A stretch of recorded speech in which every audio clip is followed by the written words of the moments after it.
Ladies and gentlemen, citizens of the universe, this is Roster Watch. My name is Alex Dunlap. I'm joined by Cody Carpentier. Cody, it's a big day. We just got done with another weekend of big camp action, following up on NFL training camps and keeping up to date with all that stuff. You're about to get on the road to do some traveling, which is going to include some training camp stuff. Byron was just at Tampa Bay camp. We have Trash Man traveling this week. That also includes some training camp stuff. So we're getting in the swing of it. We're going to have live reports that hopefully you saw on the channel this week. And if you're listening on podcasts, we're referring to the YouTube channel. You saw Byron's update from Tampa Bay Bucks camp. So, and if you missed it, make sure and go check that out. Also, just a couple quick notes before we get started. Speaking of the YouTube channel, we are closing in, and thank you guys for this. We're closing in on 20,000 subscribers. And to celebrate, we're going to be giving away 2 free pro memberships at RosterWatch.com, annual pro memberships at RosterWatch.com. So keep an eye on our X account. We'll be tweeting that out a little bit later here on Monday.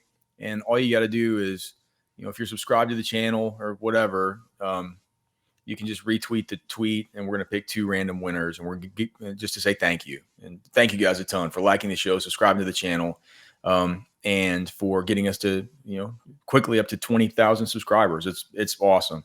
One other quick thing. The cheat sheets are all live up at rosterwatch.com. Make sure and go check those out. The only tool that you need to dominate your fantasy football draft. And from there, with a pro membership, going right into week 1, we'll have the content schedule posted soon. But we're going to have answers to all your questions. We're going to help you with all the advice that you need, man. Don't ever get stuck on a Sunday morning worrying again about who to sit and who to start or what kind of prop bets you want to make, pick 'em, slips, DFS lineups, whatever. We're going to be completely covered from Cody, myself, Trashman, Byron, the whole crew over there.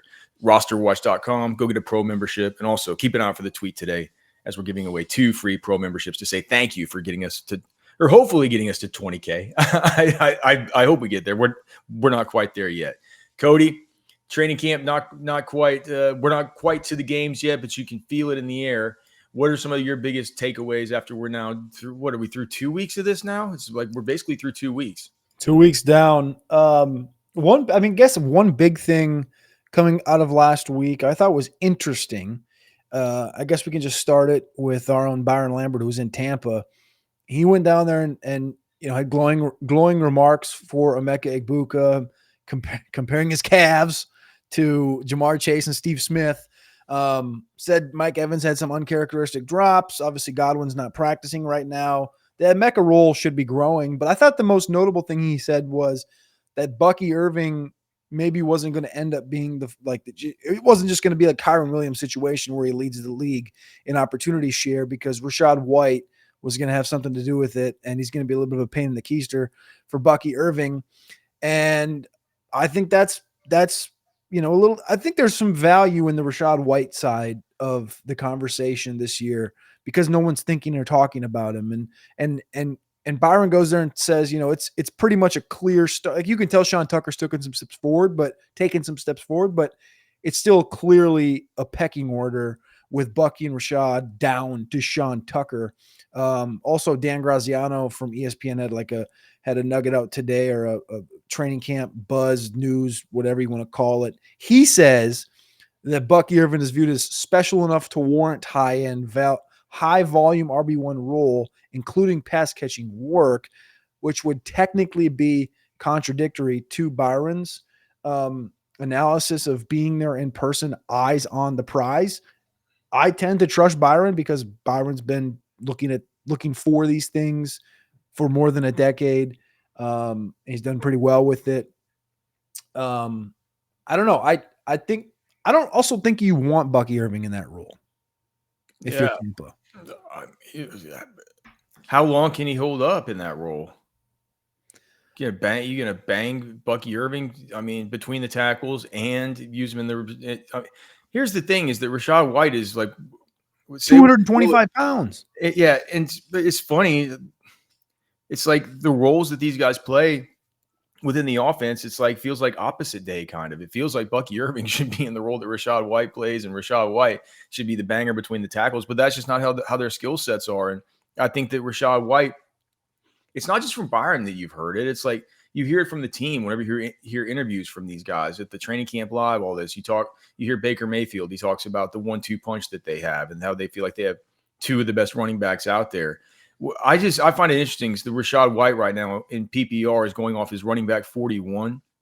And it's just over the course of the last 2 seasons, and I know that does include one season without Bucky Irving, but there's always been other backs there that have been complementary to Rachaad White. He brings this floor, which has been like that other backs being drafted in his area just don't bring.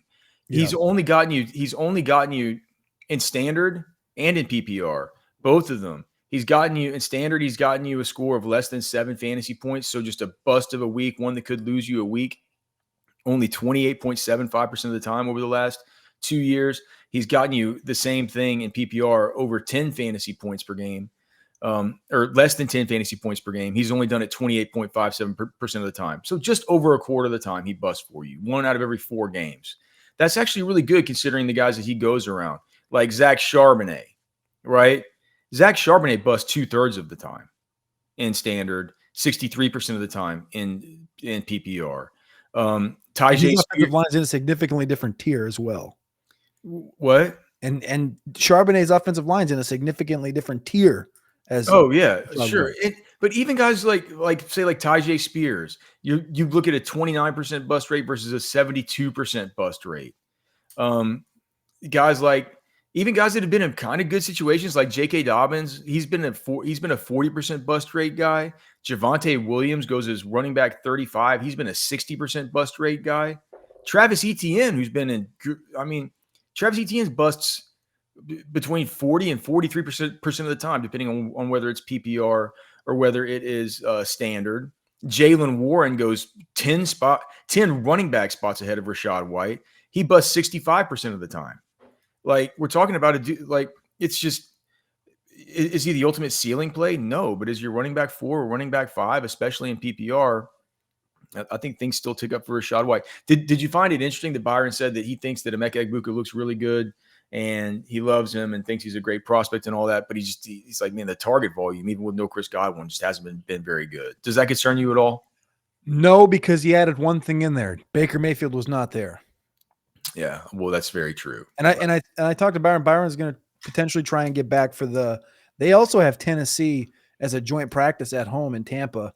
I was going to try and get to that Tampa-Pittsburgh one, but Tampa's going to be hosting Tennessee. So he'll get to see, hopefully, a healthy Baker Mayfield paired with Emeka, as well as a Cam Ward situation that we've talked about on previous shows. Yeah, I should have thought that some of that stuff that you see, it's like, what is that, Kyle Trask out there? It's Kyle Trask and Emeka don't have a great relationship.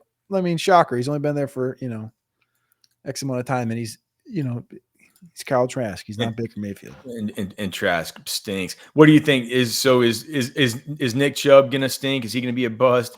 You had the article from the Texans Wire. This dude Cole Thompson that's been out there at Texans camp, and I can't wait to hear what Trash Man says from Texans camp. But he says that Nick Chubb's burst is, quote, nowhere to be found. And then you had D'Amico Ryans asked about Chubb. I believe this was yesterday. And he says, when it comes to Chubb, how I'm comparing him, guy's age. He's been through a lot. It's not always going to be the same as his early years in the NFL. But what I hang my hat on with him is he's a guy that loves football. He's physical. He plays the right way. He prepares himself the right way. Really sharp guy when it comes to the protection scheme. He's on it. He's helping out the guys. So not exactly the, I haven't got my eyes on Nick Chubb yet. I've seen some clips from Nick Chubb yet, or I've seen some clips from Nick Chubb only. I've not got my eyes on him. Don't know if I'll be. I don't think I'm going down to Texans camp. I'm glad that we're sending Trash Man, but we'll just see we'll have him see how much juice this guy really has. I just don't know what to think about the whole Texans deal at all. I was interested in maybe getting Nick Chubb in that area of drafts where very much he's not expensive at all. I mean, like, you could probably get him, and you could probably risk him being really not that good. He's going around the same time as guys like Ray Davis and Trey Benson and Tyler Algier. Bashal Tootin, he's been injured, but it feels like So that's a little bit later than in half. Then that's yeah, interesting. a lot of the yeah. So that's the PPR Yeah. average ADP. He's going around then, right? Whereas in that area, running back 48 or so, you got Jaden Blue is running back 44, Rashad White running back 42, even guys like Braylon Allen running back 53, Dylan Sampson running back 54. These are all guys who they're sandwiched all around Nick Chubb. That if these reports keep coming out that he just looks so bad, it's like I know that we say the opportunity cost isn't that high because he's such a late pick, but when you consider the fact that those are the rounds where you want to be taking shots on those types of players, right? The opportunity cost does become a little bit higher because those are players, I covet the Rashad Whites and I certainly covet Jaden Blue, right? I would like to take last round flyers on Braylon Allen, Dylan Sampson, Roshan Johnson, these types of players. So when we say the opportunity cost is low because it's a 13th, 12th, 13th, 14th round pick, last pick right before kickers and defenses, well, technically, yeah, it's a low opportunity cost because it's a late pick. But those late picks are places that we've established that we could take shots on these guys that we're actually really excited about. Yeah, my whole premise in the the half and standard sheet, which I think is one that would lean more into Nick Chubb's talents, which is a between the tackles grinder, a guy that we know can take 200 plus carries, was based on the fact that there's no Joe Mixon, and behind him it's Woody Marks. Woody Marks and Damian Pierce is still on the roster type of situation. Like it was like if Nick Chubb was going to have this was the time to do it. I know the offensive line isn't great, but what is one of the easiest ways to get an offensive line to cohesively come together? It's the run game. Because the run blocking is the easier than pass blocking. So you would think it would all start with the run game, but now that you hear that Nick Chubb, isn't quite Nick Chubb, then that just makes me completely out on the idea of taking him in the 11th or 12th round. Then, like you said, you kind of just make that automatic pivot to the Jaden Blues that we were already in on, the Rashad Whites even a little bit more. I'm sort of interested in Isaac Guerendo. I got a question for you about this Niners backfield here in a second, but pivot toward Isaac Guerendo even a little bit. Like you said, like Ray Davis, Trey Benson, Braylon. There's a lot more youthful explosiveness and youthful upside and those are the picks you want to make at the end, man. You want and that's the thing. Like generally, that's where we're going. The reason for me though with Nick Chubb was like, well, this is the one dude in this pile of guys that if there's no Joe Mixon, he's the starting running back. Like you can't say that for all these guys. That's the thing. Like you're wish casting starting roles for Jaden Blue and Trey Benson and Braylon Allen, whereas like Nick Chubb had that, so that was why that was there. But now that we know he's not, even 80% of what Nick Chubb once was, I think you got to be out on him. But can I ask you about this Niners thing? Because I read this the other day, and it kind of had me in an interesting place of mind. I think the visits took, so this was obviously from last week because this is the biggest things from last week. I heard about Dearness Johnson visiting. Jeff Wilson and Dearness Johnson visited the Niners last week, and I just instantly go like, what? Wait, hold up, because they have Isaac Guerendo behind McCaffrey, and they also drafted Jordan James. Yeah. What am I missing here?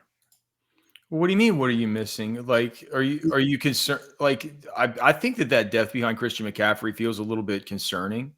It's like those are the main guys, Guerendo and Jordan James. I think they also have. Didn't they bring in I think they have like Amir Abdullah. I think Patrick Taylor Jr. is still on the roster. What? Amir Abdullah, special teams ace. They got, I think they got Corey Kiner from Cincinnati, who's a Shrine Bowl guy who was pretty solid. Like again, not special, but I would take Corey Kiner today over Dearness Johnson or Jeff Wilson. I would think. Yeah, I get it. I get it. I just wonder if that has more to do with the Guerendo Jordan James thing than the overall depth. That's kind of why I thought it was interesting. I kind of think that the deal is you need four that can actually play. I'm not sure Kiner can play, and like the whole Patrick Taylor Jr. Like, come on. He's bounced around enough. We know that's not gonna. Yeah, so I'm not concerned about it at all. I've been kind of like. I've been really encouraged by all the kind of hype around Christian McCaffrey. I've been encouraged by it. I've been encouraged when George Kittle says that this guy's going to be he's gonna change the offense for us this year, especially coming into the season with, Juwan Jennings is re-aggravated that. God, what was it? Was it a calf? I forgot what it was. It was bugging him during OTAs. Yes. Something. Same leg that bothered him in the offseason. And it's been kind of a Ayuk. We don't know when he's going to be back. Looks like Ricky Pearsall is making some solid moves back to get back on the football field and stuff. But that whole wide receiver thing seemed weird. Who knows if that'll linger into the season? I think McCaffrey will be a focal point from early on. I've forgotten exactly what his schedule looks like to start the year. But no. This is why. His start to the year is one of the fastest starts that we have, because he goes at Seattle at first, but then after that, his next 3 games are all projected top 8 matchups on the matchup tool: at New Orleans, at home versus Arizona, and then at home versus Jacksonville. That you always say they're going to save McCaffrey for the end, and maybe that's the case. But if these wide receivers are banged up to start the year, like those are going to be games where McCaffrey could go off. And, even if you do get worried that there's a stretch through the middle of the season, particularly starting at week 5 through week 10, where he has to play the Raiders twice, or I'm sorry, the Rams twice. And then he's got to play Tampa Bay in that stretch. He's got to play Houston in that stretch. So 4 out of those 6 games are all against bottom 8 matchups for opposing runners. It's like it could be a time where maybe after that Jacksonville game, if you think it's all right, it's time to start shutting down Christian a little bit and saving him up for the playoff run. Maybe, instead of the 19 touches we'd be giving him these first couple games where it was peaked at like 24 in one game or something like that, we scale him back down to 13 to 16 touches, and we get Isaac Grindo in here for some to keep him healthy. It could be a good time to maybe think about trading him after week 4, coming into that stretch. So I don't know. I think that I'm not worried about any of these running backs that are visiting the 49ers. It's a real circuitous way of getting there. But I'm not worried at all. You talked about how we're wish casting with Jaden Blue, but look, man, the way that the situation's presented itself at this point, it's looking like it's turning into a decent run out for Jaden Blue here, because he's working in more and more with the first team. He's going to see more action this week because Miles Sanders got banged up with a knee on Saturday, and so they're saying that he's going to miss a little bit of time. Now they're saying he's going to miss a few days, but you never know how that stuff's going to go. They were saying the same thing about Deuce Vaughn to start camp, and he's still out with a hamstring injury. So Miles Sanders and Deuce Vaughn both missing time this week, just as Jaden Blue is starting to get more run with the first team. Schottenheimer this weekend says that he's a larger Darren Sproles, and he says I don't take that lightly to say it. I don't make that comparison lightly. Wait, he called Jaden Blue a bigger Darren Sproles? Yeah, I think, unless I thought Deuce Vaughn was Darren Sproles. Well, Schottenheimer didn't have anything to do with drafting him. Let's see, Darren Sproles. Let me see where I saw that.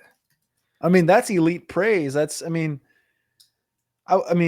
Gosh. Schottenheimer, the quickness and the ability to accelerate into the hole is just different. He's got incredible lateral agility and quickness. He reminds me of a larger version of Darren Sproles.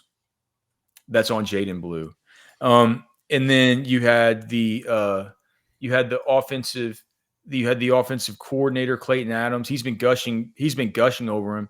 He's saying that when the ball is in his hands, exciting things keep happening, and that he's definitely blossoming. So, and this is coming at a time as he's starting to get more work with the ones, is Jaden Blue, and at a time wherever Miles Sanders and Deuce Vaughn are going to be out of practice for a few days here. Like he's getting some runway for a little bit of a run out here.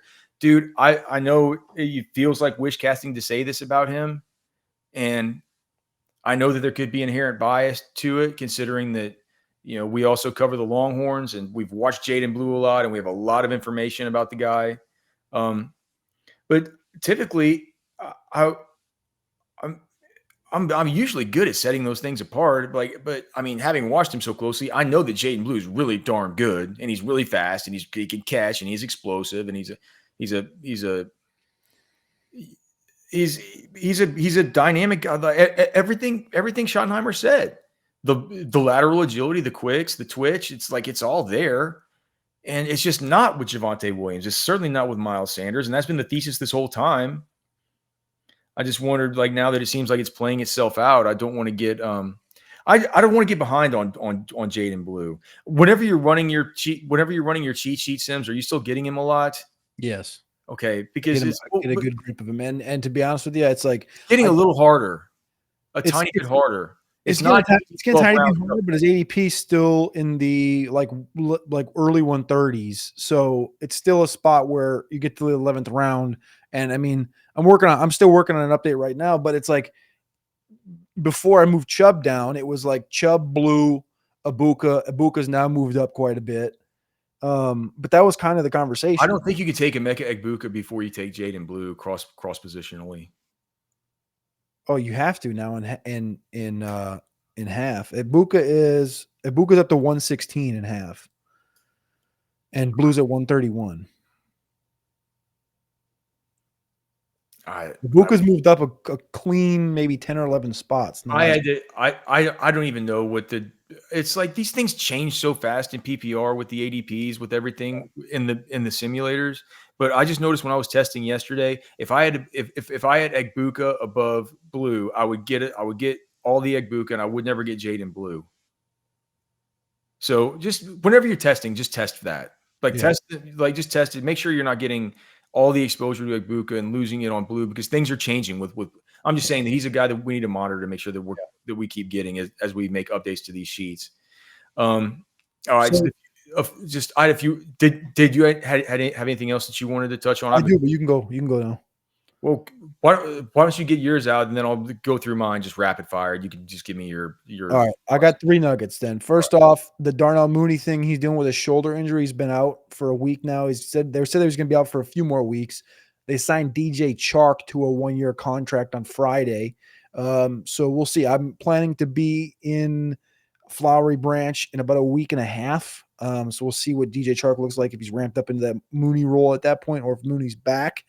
The other one was Marshawn Lloyd, who was diagnosed with a groin injury last week. Still has that groin injury, but it's not looked at as long-term. And then the final one I got is, we did this a year ago, and you got a clown nose put on your face by somebody on Twitter, and they reposted our video, and they made a little clown noise and stuff. Here's a tweet from one of our good friend reporters from Jacksonville, John Shipley. Are you ready? Okay. And I quote, "It is pretty clear how the Jaguars view their running back depth chart based on the totality of camp so far and then the scrimmage. Tank Bigsby opened the scrimmage with the starting offense and had several carries, including a 10-yard gain on his first carry. He also got a red zone handoff on the second and third drives with the starting offense. Travis Etienne stepped in. Etienne did not get a touch on that second drive. On the third drive, he had a carry that go for 0 yards and then 1 target on a screen from Trevor Lawrence. But Trevor Lawrence had to put it in the dirt. He then got a red zone carry to get the ball to the 3-yard line before being stuffed by Jack Kaiser. It looks more and more likely that Bigsby's chance to entrench himself as the number 1 running back is now." Well, I mean, here's the thing. I wouldn't call us good friends with John Shipley, but certainly an acquaintance of ours. I said good, friendly Jaguar reporter. Yeah. I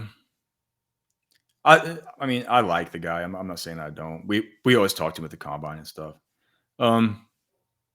He's friendly. Friendly.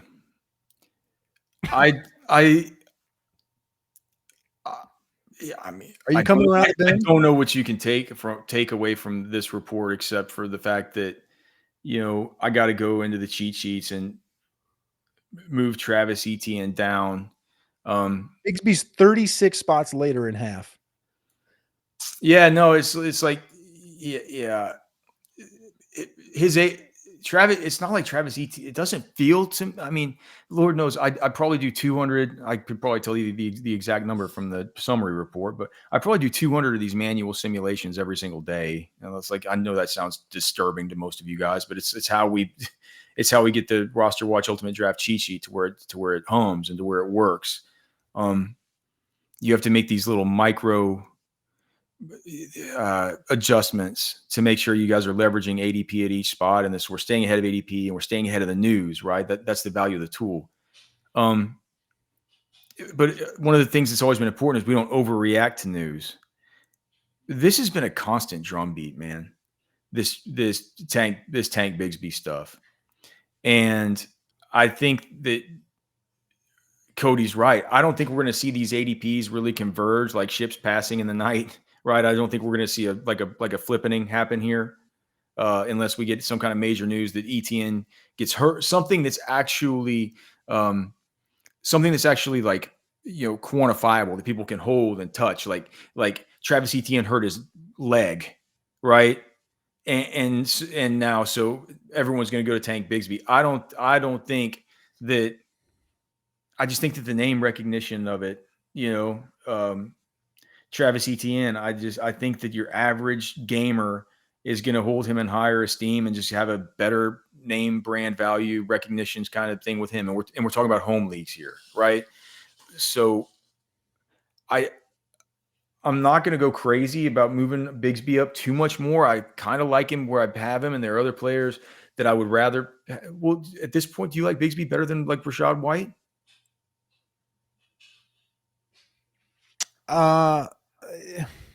Maybe a spec in half PPR and standard. Okay. Maybe just a smidge, but that's how the ADP is aligned as well. It's just a smidge.